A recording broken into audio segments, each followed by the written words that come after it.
नमस्कार, amen billing में आप सब लोगों का एक बार फिर से स्वागत है। दोस्तों, आज के इस वीडियो में मैं आपको बताऊंगा कि ईमैन बिलिंग एप्लीकेशन में किस तरह से आप पहले से ही प्रोडक्ट के सेल्स प्राइस किस तरह से सेट कर सकते हैं। दोस्तों, जैसे कि हम जानते हैं कि प्रोडक्ट के पहले से ही प्राइस सेटअप करने के हमें कई सारे फ़ायदे रहते हैं। सबसे पहला फ़ायदा ये रहता है कि जब भी हम उस प्रोडक्ट को ग्राहक को बेचेंगे तब हमें मैन्युअली उसका प्राइस नहीं डालना रहता है। प्राइस सेटअप करने का ये फ़ायदा रहता है कि पहले से ही उस प्रोडक्ट का प्राइस वहाँ पर आपको देखने को मिल जाता है। दूसरा फ़ायदा ये रहता है कि मान लीजिए आप दुकान पर उपलब्ध नहीं है या आपने अपने दुकान में कोई बंदा रखा है जो प्रोडक्ट किसानों को बेच रहा है, सो प्राइस सेटअप करने से ये फ़ायदा रहेगा कि वह बंदा प्रोडक्ट को उसी प्राइस पर बेचेगा जो आपके द्वारा तय किया गया है। तीसरा फ़ायदा ईमैन बिलिंग एप्लीकेशन में प्रोडक्ट के सेल्स प्राइस सेटअप करने का ये रहता है कि यहाँ पर आप किसानों के रेट अलग सेट कर सकते हैं। साथ ही साथ अगर आप रिटेल में बिजनेस करते हैं तो रिटेल के प्राइस भी प्रोडक्ट के अनुसार आप अलग अलग सेट कर सकते हैं। सो ऐसे छोटे मोटे काफ़ी फ़ायदे हैं पहले से ही प्रोडक्ट के प्राइस सेटअप करने में। सो आइए हम देखते हैं कि ईमैन बिलिंग एप्लीकेशन में किस तरह से प्रोडक्ट के सेल्स प्राइस हम पहले से ही सेट कर सकते हैं। इसके लिए ईमैन बिलिंग की मोबाइल एप्लीकेशन को आपको ओपन करना है। यहाँ पर अलग अलग मेनू देखने को मिल रहे हैं। प्राइस सेटअप करने के लिए मास्टर में जाना होगा। सो मास्टर में जाइए। यहाँ पर अलग अलग मेनू है मास्टर के। अब हमें प्रोडक्ट के सेल्स प्राइस पहले से ही सेटअप करना है, तो उसके लिए यहाँ पर आपको प्राइस सेटअप करके दिया गया है। सो प्राइस सेटअप में जाइए। जैसे ही आप प्राइस सेटअप में जाएंगे, यहाँ पर आपको प्राइस सेटअप करने के लिए कुछ डिटेल्स हैं जो यहाँ पर आपको पहले से सेट करनी है। सबसे पहले यहाँ पर कैटेगरी सिलेक्ट कर लीजिए। यहाँ पर आपके द्वारा इंपोर्ट की गई सभी कैटेगरी देखने को मिलेंगी। सो पहले कैटेगरी सिलेक्ट कर लीजिए। यहाँ पर जैसे ही आप कैटेगरी यहाँ पर आप सिलेक्ट कर लेंगे, आपके द्वारा इंपोर्ट की गई उस कैटेगरी की कंपनियों की लिस्ट यहाँ पर आपको कंपनी लिस्ट में देखने को मिलेगी। सो अब जिस भी प्रोडक्ट का प्राइस सेटअप करना चाहते हैं पहले से, उस कंपनी को सिलेक्ट कर लीजिए। अब जैसे ही उस कंपनी को सिलेक्ट कर लेंगे, सो उस कंपनी के अंदर आपके द्वारा इंपोर्ट की गई सभी प्रोडक्ट की लिस्ट और उसके साथ उसके अवेलेबल पैकिंग आपको यहाँ पर देखने को मिलेंगे। अब यहाँ पर सभी आपको प्रोडक्ट और उसके पैकिंग देखने को मिल रहे हैं। अब यहाँ पर मान लीजिए ये दूसरे नंबर का प्रोडक्ट है बॉन्ड।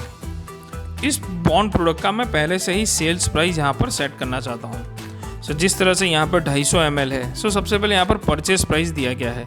सो मान लीजिए अगर आपको यहाँ पर उसका परचेस प्राइस पता है, सो आप परचेस प्राइस लिख लीजिए ताकि आपको अंदाज़ा रहे कि आपको उसको कस्टमर का और रिटेल का क्या प्राइस सेट करना है। अब यहाँ पर हमने 600 रुपये लिख लिया है उसका परचेस प्राइस। अब किसानों को हमें किस कीमत पर देना है वो प्राइस आप यहाँ से पहले से सेट कर सकते हैं। मान लीजिए किसानों को हमने 700 रुपये यहाँ पर सेट किया है। अगर मैं रिटेल में बिज़नेस करता हूँ और मुझे रिटेल के प्राइस भी सेट करना है इस प्रोडक्ट के, तो भी मैं यहाँ से सेट कर सकता हूँ। सो रिटेल प्राइस मैं यहाँ पर लिख लूँगा। मान लीजिए कि मुझे ये प्रोडक्ट रिटेल में बेचना है, सो मैं उसका कीमत कुछ रिटेल का और सेट कर देता हूँ। MRP यहाँ पे लिखना ज़रूरी नहीं है, कोई बात नहीं अगर MRP नहीं लिखते हैं तो। अब यहाँ पर एक बॉक्स दिया गया है इंक्लूडिंग टैक्स। सो ये जो भी रकम आपने लिखी है क्या वो टैक्स के साथ है। सो अब इंक्लूडिंग टैक्स है तो उस बॉक्स पर क्लिक कर दीजिए। अगर वो टैक्स के बिना है तो इस बॉक्स पर क्लिक आपको नहीं करना है। सो क्या होगा कि अगर इंक्लूडिंग टैक्स पर रखेंगे तो जब भी आप ये प्रोडक्ट को सेल करेंगे, सो बिलिंग एप्लीकेशन के अंदर यानी ईमैन बिलिंग में उस प्रोडक्ट का बेसिक प्राइस अलग कर दिया जाएगा और उसका टैक्स अलग कर दिया जाएगा। मान लीजिए अगर आप इस पर क्लिक नहीं रखते हैं, सो क्या होगा कि ये जो प्राइस आपने सेट किए हैं इसके ऊपर आपका जो भी GST है वो अलग से ऐड हो जाएगा यहाँ पर। अब मान लीजिए मेरा ये जो प्राइस इंक्लूडिंग टैक्स है, सो मैंने यहाँ पर क्लिक कर दिया। यहाँ पर लास्ट में सेव का बटन दिया गया है, तो एक बार सेव पर आपको क्लिक कर लेना है। जैसे आप क्लिक करेंगे यहाँ पर आपको एक मैसेज बॉक्स ओपन होगा कि आपका प्रोडक्ट का सेल्स प्राइस सेट हो चुका है। इसी तरह से बाकी प्रोडक्ट के भी आप प्राइस यहाँ से सेट कर सकते हैं कैटेगरी और कंपनी को चेंज करके। सभी डिटेल भर देने के बाद यहाँ पर नीचे आप सेव ऑल पर क्लिक कर दीजिए। जैसे ही सेव ऑल कर देंगे यहाँ पर आपके उस प्रोडक्ट का पर्टिकुलर सेल्स प्राइस सेट हो जाएगा। अब मैं आपको दिखाता हूँ किस तरह से अगर वो प्राइस सेटअप हो चुका है तो आपको क्या आसानी रहती है। सो यहाँ पर जिस तरह से मैं सेल्स में गया, यहाँ पे मैंने किसी कस्टमर को सिलेक्ट कर लिया है जिसका मैं बिल बना रहा हूँ। यहाँ पे मैंने क्लिक किया, सेल्स पर मैंने आसानी से क्लिक कर दिया। पेस्टिसाइड्स, हमें जो कंपनी है वो मारुति पेस्टिसाइड में हमने बॉन्ड प्रोडक्ट के प्राइस सेट किए थे। सो ये बॉन्ड में जाऊँगा मैं, बॉन्ड 250 ml एक क्वांटिटी ले लिया मैंने, ऑर्डर पर क्लिक कर दिया। यहाँ पर जैसे मैं ऑर्डर पर क्लिक कर दूंगा, देखिए यहाँ पर मेरे जो प्राइस थे जो 700 रुपीज़ कस्टमर के थे, जिसमें सिस्टम द्वारा उसका 593 रुपीज़ बेसिक अलग कर दिया गया। 18% टैक्स था तो वो टैक्स के हिसाब से 106 रुपये अलग होगा, यानी कुल हो गया यहाँ पर 700 रुपये हो गया आपके लिए।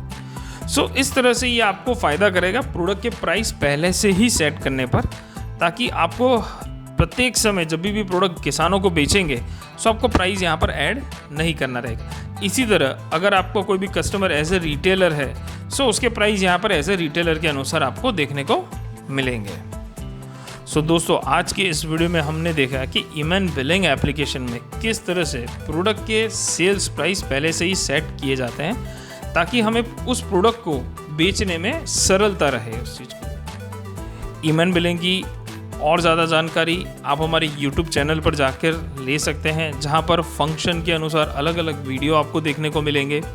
साथ ही साथ आप हमारे कस्टमर केयर का भी संपर्क कर सकते हैं, और अधिक विशेष जानकारी के लिए आप हमारी वेबसाइट www.eman.co.in पर भी विजिट कर सकते हैं।